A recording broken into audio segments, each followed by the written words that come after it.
반갑습니다. 108배TV 성범이라고 합니다. 오늘은 백유의 이야기 12번째 성밀장을 다리다. 성밀장은 사탕수수로 다려서 단물을 만들고 그것을 응고시킨 것입니다. 요즘 말하면 각설탕하고 비슷하다고 하네요. 옛날 어떤 어리석은 사람이 성밀장을 다리고 있었습니다. 그때 한 부유한 사람이 그의 집에 왔으므로 그는 이렇게 생각했습니다. 이 작물로 이 성밀장을 다리는 작물로 그에게 대접해야겠다. 그리하여 그는 성밀장을 시키기 위해 열심히 부채질을 하였으나 붙이면 붙일수록 불은 세게 타올랐고 장은 더욱 심하게 끓어올랐습니다. 옆에 있던 다른 사람이 말했습니다. 밑불을 끄지 않고 부채질만 계속하면 그것이 식을 수 있겠소? 그때 많은 사람들이 그를 비웃었습니다. 이 이야기에서는 이 성밀장은 마음을 가리킨 것이고 다린다는 것은 수행을 한다는 뜻입니다. 그리고 부유한 사람에게 대접한다는 것은 부처님께 공양 올리고 마음을 다스리는 수행을 하는 것을 말하며 마음을 청정하게 하여 깨달음을 성취한다는 말도 됩니다. 이 이야기 속의 어리석은 사람은 아주 열심히 수행은 하고 있으나 빨리 도를 성취하겠다는 욕심을 버리지 못했기 때문에 몸과 마음만 괴롭힐 뿐 번뇌의 불꽃은 더욱 세차게 타오르게 된 것과 같습니다. 부채질을 한다는 것은 더욱 열심히 가행으로 수행한다는 뜻이며 불꽃이 더욱 세차게 타오른다는 것은 탐진치, 즉 탐욕과 분노와 어리석음, 근본 번뇌이죠. 여기에서 발생한 여러 가지 번뇌가 치성하게 일어난다는 말입니다.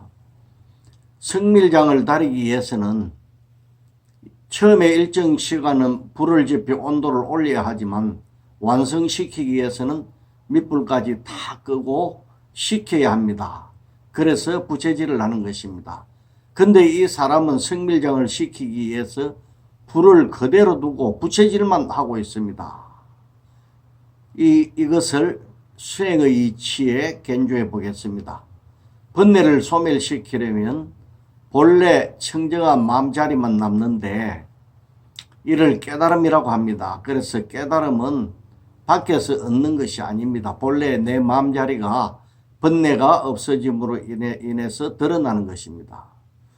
그런데 이 이치를 모르고 수행을 하면 미혹의 원인이 되는 번뇌는 그대로 두고 기술적인 방법으로 열심히 수행하게 됩니다. 그러면 고달파도 억지로 참고 하는 고행이 되어버립니다. 이 과정은 몹시 힘들지만 그 결과는 번뇌는 더욱 치성해지고 깨달음은 더욱 요원해지고 맙니다. 그래서 부처님도 설산 6년 고행을 버리고 나서 마음을 다스려서 일주일 만에 성불을 하시게 되었죠.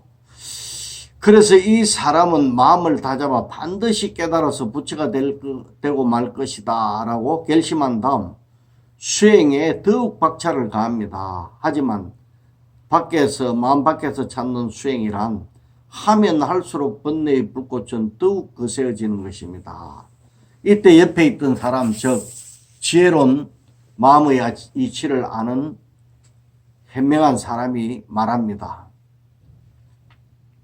밑불을 끄지 않고 부채질을 하면 그것을 식힐 수 있겠소? 이렇게 말입니다.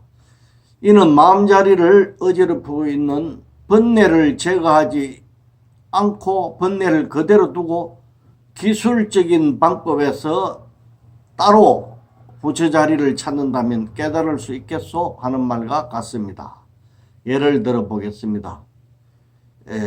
불교에서는 많은 사람들이 선방에서 참선 수행을 하고 있습니다. 그런데 일부는, 극히 일부는 방편에 치우쳐 있습니다. 어떤 이는 시간을 늘리고 앉아있는 것으로서 수행을 삼습니다. 그래서 잠자는 시간도 아까워 남들이 다 잠들었을 때 그때도 자기는 앉아서 창수만 합니다. 이렇게 열심히 하면 깨달을 수 있을 거야, 이렇게 생각하면서 말합니다.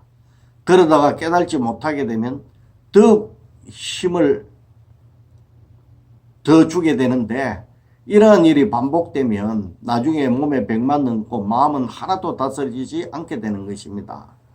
여기서 잠을 줄이는 가행정진이 나쁘다는 것이 아닙니다. 빨리 깨달아야 하겠다는 급한 마음이 문제라는 겁니다. 이 마음이 수행의 장애가 되기 때문입니다.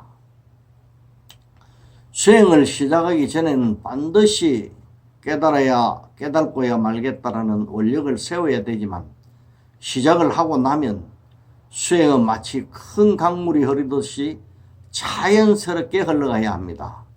그런데 만약 급한 마음을 수행 중에 계속 가지고 있다면 그의 호흡은 거칠어지고 마음은 어지러워져서 실제 수행에 몰두하지 못하고 졸거나 힘든 과정에서 억지로 참고 있는 현상이 생기게 됩니다.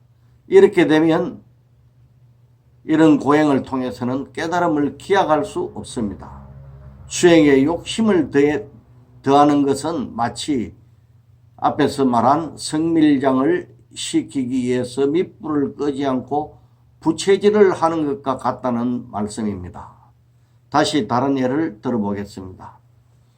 이 불자들이 기도를 하면서 부처님께 공양을 올리지만 욕심 때문에 온갖 망상을 일으키는 것도 이와 같습니다. 뭔가 소원을 세우고 기도를 올렸다면 부처님께 완전히 믿고 맡겨야 합니다. 그리고 기도하는 도중에 일어나는 의심이나 일체 생각들을 허상으로 바라보며 그냥 흘려보내버려야 합니다.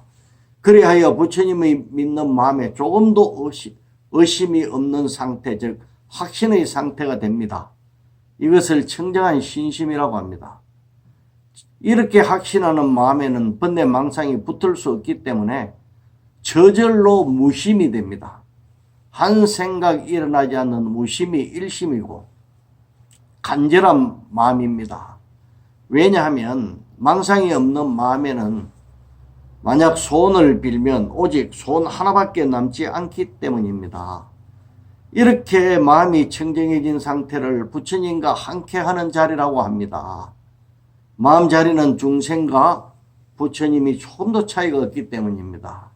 그래서 마음이 청정해지는 것을 참다운 수행이고 또 참다운 공양이라고 말합니다. 다시 말해서 부처님께 공양을 올리는 것은 부처님과 하나가 된다는, 즉 깨달는다는 의미를 가지고 있다는 말입니다.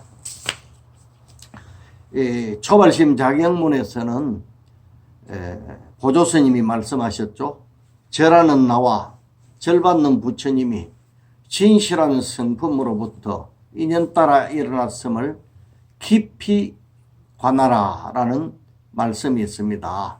이는 나와 부처님이 본래 다르지 않지만 번뇌가 사라지면 부처, 즉 깨달으면 부처, 번뇌가 일어나면 중생, 즉 깨달지 못하면 중생이 중생으로 나타나게 됩니다.